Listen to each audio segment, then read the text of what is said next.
Hello everyone and welcome. Make a cup of your favorite drink and get comfortable because this is a wonderful time for new stories from Yellowcat. Send your own stories in the comments below and maybe they'll be in our new video. Subscribe to the channel if you're not subscribed yet. Let's get started. Why did you suddenly quit from a job? Part 7. For nearly 5 years, I was an employee at a restaurant. From the moment they opened until they finally closed, I was there. Looking back, I see that I should have fled. Normally, I'm a very loyal person when I'm stuck somewhere.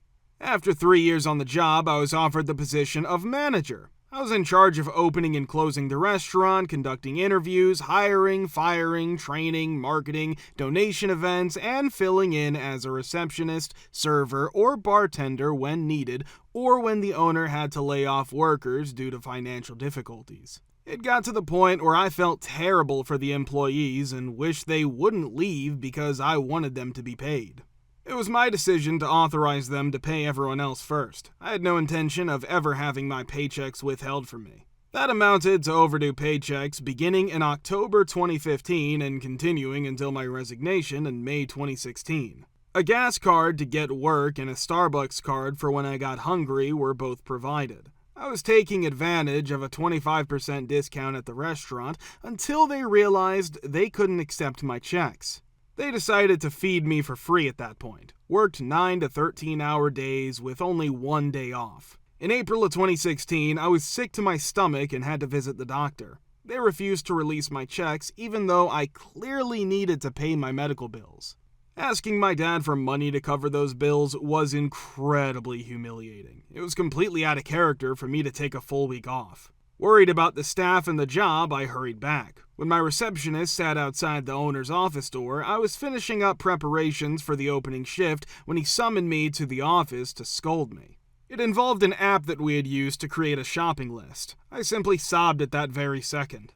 He lacked the civility to even shut the door and have a business-like conversation with me about this. In every conversation we have, he insists that I shut the door. I had hurried back to return early, only to have him insult me, refuse to pay me, and put me through H? I'd had enough of the place and his attitude toward everyone. When staff have asked for their paychecks, he has become irate. When our customers have asked for theirs, he has exploded. When he has finally had enough, he has cursed them out the door. I had to appeal because they refused to pay my unemployment benefits after I applied for them. Recognized me when we were outside the court and attempted to be cordial, only to turn the tables on me once we were inside. I informed the court that he had withheld all of my paychecks. Even though he still hasn't paid me, he brought all of my paychecks to prove it. The judge then instructed me to submit a claim with the labor board. I simply wanted my paychecks for the time I had worked. I never intended for it to escalate to that point. Because they treated me so badly in court that day, I did indeed go to the labor board. It's still an ongoing process right now, and I'll be seeing them at a wedding this January 2017. Pray for me. I was a police officer at a college for 5 years. I never got any kind of raise during that time. In fact, when I switched departments, my pay went down, and to make matters worse, I still had to cover at short notice in my old department. I was doing 2 jobs, but only getting paid less for each one. I was also trained to work as a backup in a 3rd department. My police chief had a small grudge against me for following a state law in a certain situation, even though administration tried to get me to ignore it. In spite of that, my annual reviews were always great. Yes, I had them even when I wasn't expecting a pay raise. People in the department were constantly taking time off without pay, most of the time for maternity or paternity leave. Many people had more than one child and took 6 months off between each one. I was given the chance to teach a class part-time for 1 semester. I was going to do it after work, but I was told that I couldn't work in 2 departments at the same time, supposedly because of our old payroll system. I'd have to wait 3.5 months before I could go back to work, and I would need to get permission from the boss to do so. Following the proper chain of command in my department, I told my boss about my plans several months in advance. I talked to my union rep too, and they set up a meeting between me and the university's personnel department. It was their advice that I take the teaching job, and they told me that everything would work out. Even though my boss and other high-ranking members of my department, including the captain, second-ranking brass, said they supported me, I didn't get a final answer until the day before I was supposed to start teaching. I was finally called to the chief's office. The captain sat in, but he never spoke up for me during the meeting, even though he said he would recommend my leave of absence. The chief scolded me for not going straight to him earlier, even though our strict policy says that everyone should report to the boss. At the end of the meeting, he turned down my leave request, which was the first time he had ever done that. He only said it was because my office couldn't spare me, even though my coworkers had promised to do my work. It was too late to back out of my promise to teach, so I had to quit right away. When I went back to my boss and told her about the chief's strange dislike of me, she just kinda shrugged. Also, the school said they couldn't do anything about it. As soon as word got out that the boss didn't like me, all of my coworkers who I had thought were good friends for 5 years left me. I found out after the fact that my job was never filled. My coworkers took over my tasks permanently. So much for being irreplaceable. Plant manager at a privately owned and operated business. I had done some research in an effort to find solutions to the issues that we were experiencing with the product out in the field. While doing so, I discovered that the company's founder, owner, and president had fabricated the majority of the product data. As a result, we were essentially selling snake oil, which meant that we were lying to our customers and thus exposing ourselves to a significant amount of legal liability. Even though she was unaware of it, the board of directors of the company had requested that I write a report once they learned that I was attempting to make things better at the plant. After I'd finished preparing the report, I handed it over to my boss, who was the president of the company. She then gave me the order to destroy it and lied to the board. I informed her that I would not be lying to anyone, and she inquired as to whether or not I was aware of what that meant. I informed her that I had done so, then I left, leaving my keys on her desk. While I was on my way out, I called my wife and informed her that I'd be arriving home early. I also called the maintenance manager and informed him that he'd be in charge of the opening production meeting tomorrow and thereafter for as long as the plant continued to be operational. That turned out to be approximately 2 weeks because after the board discovered what had occurred, they began withholding funding checks and bank account access to the owner/president, and things continued to deteriorate after that point.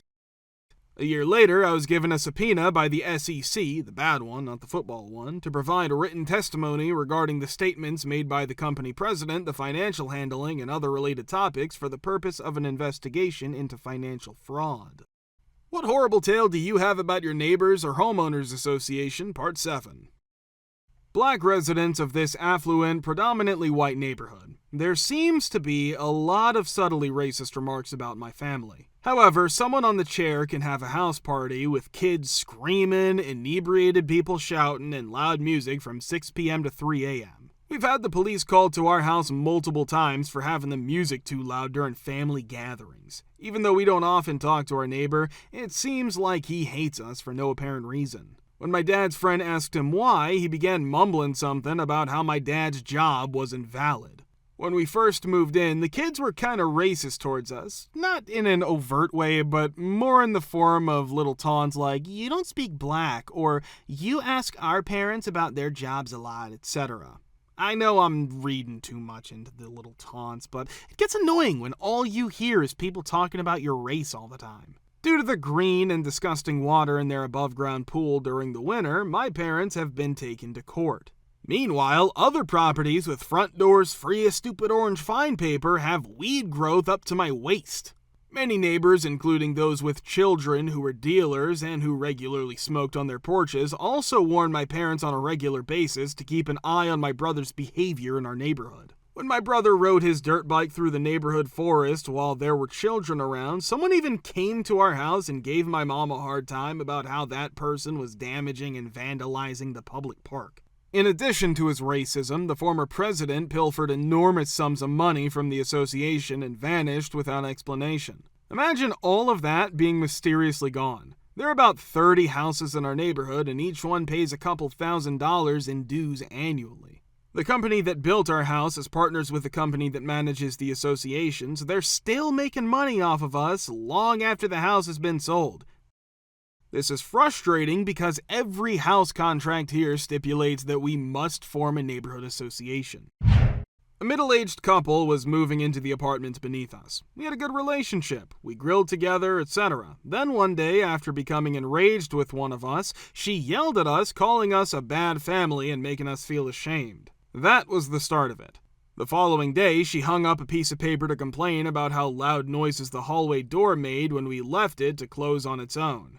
Consequently, we cautiously shut the door after that, attempting to create a buffer between ourselves and them. She then proceeded to hang around little pieces of paper over the next few days, calling our mother a little childish wannabe princess, saying that our opinions would be the only ones we would accept, and generally griping about things that didn't seem to make sense. Music was the next level. She is an unsuccessful opera singer who began belting out songs like Mediocrity and Ignorance in the garden, or even just the hallway when we were there. She doesn't really have a job, so she had time, I suppose. She continued to play loud music and make loud noises with the steam pipes until 22 o'clock, which is the legal rest hour in Germany. Us young kids had hard times falling asleep with school the next day. Our father went down one day to gently request that she turn down the music once more since it was starting to bother us. She damaged his ear when she tried to pull his glasses off of his face. She then started to cry and run into the street, fearing that our father would harass her. She saw this from the balcony and became very afraid. When the police showed up, the first lawsuit was filed. She is a power woman, so from then on, I was both of them.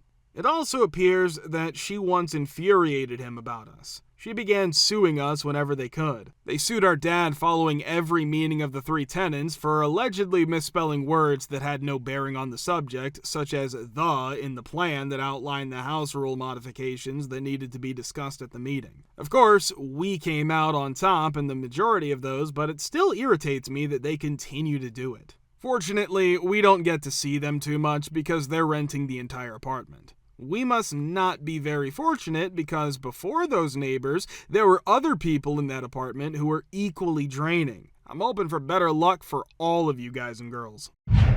Not my tale, I would never purchase a home burdened by a homeowners association, but my former neighbor next door's. Although the neighborhood where I live is fairly upscale, there are no amenities, and although my neighbors and I get along well, we don't bother each other. The man who lived next door and I became close friends, and we had good communication about handling our shared property interests. We had to deal with snow removal, etc., and our driveways were shared for the first 140 feet. Our kids played together all the time, and his wife and my wife were friendly, if not as close as I was to him. They relocated to a development with a private golf course, private park, private community pool, and an HOA with an annual assessment of several $1,000s after a few years due to pressure from his wife, who ironically wanted a community, despite the fact that their new home was smaller and less elegant than the one they had in my neighborhood. They asked us to dinner a week or two after they moved in. They tried to talk us into looking at a house a few doors away that was for sale and spent the entire dinner telling us how wonderful the new place was. The moment we stepped outside for a glass of scotch and a cigar after supper, the two of us lost their bloom. He informed me that he received a bill from the HOA 2 days after he moved in, which was a special assessment for less than $4,000 for repairs that were required for the pool, golf course, etc. Keep in mind that the HOA fees were already several thousand per year.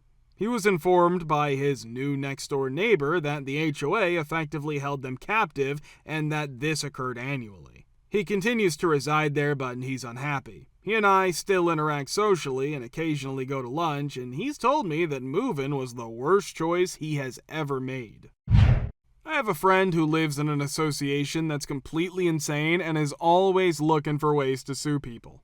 Up to this point, they've spent several $1,000s on litigation for a relatively small amount of money, and they continue to lose.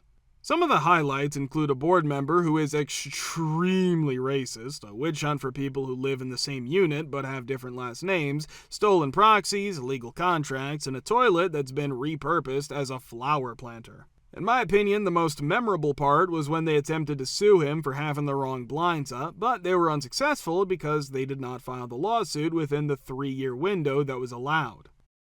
If you want to make a scene, you should enroll in law school and live in close proximity to people who are insane. Last year, the HOA VP came over and left a letter on the door. I figured it was about moving my father into the spare bedroom we have without prior notification. He's had some health problems, and we felt it was best to have him near us. But no, it was about our flag. Our American flag. we installed one of those column-mounted flag stands and leave it out every day to honor my dad's army service in Vietnam. Well, the letter said that it was a political device and it was not allowed because there had been some complaints. I went to the next meeting and spoke to the board about it. They initially were receptive, but a couple of weeks later came back with a denial and a retroactive fine of $25 per day that I would have to pay unless I took it down within a week. I was, of course, livid. The bylaws definitely state that you can't have political signs or similar things, but never mentioned American flags. And a lot of people put ornamental flags out at Christmas and Thanksgiving, so why is Old Glory so bad? By this time, I was in a really petty mood about the whole thing, so I decided that I would follow the rules to the letter. I went out and bought 10 more American flags and put them all over the yard. The board went ballistic, and I got a visit from 3 of them first thing the next morning. I showed them the letter they had sent me and told them straight up that the flags were coming down in 7 days. But until then, I would do what I felt was necessary. They couldn't do anything about it because it was their own letter that gave me the 7-day grace period for, and I quote, any and all American flags on your property displayed outside of the first week of July. After the week-long grace period went by, we gathered up all the flags and donated them to the local Boy Scouts. We are technically allowed to display one for the 4th of July, but have decided not to go there again. If you want to watch the part 6, click the link here. We're very, very glad to see you all in the comments again. And many thanks for your support.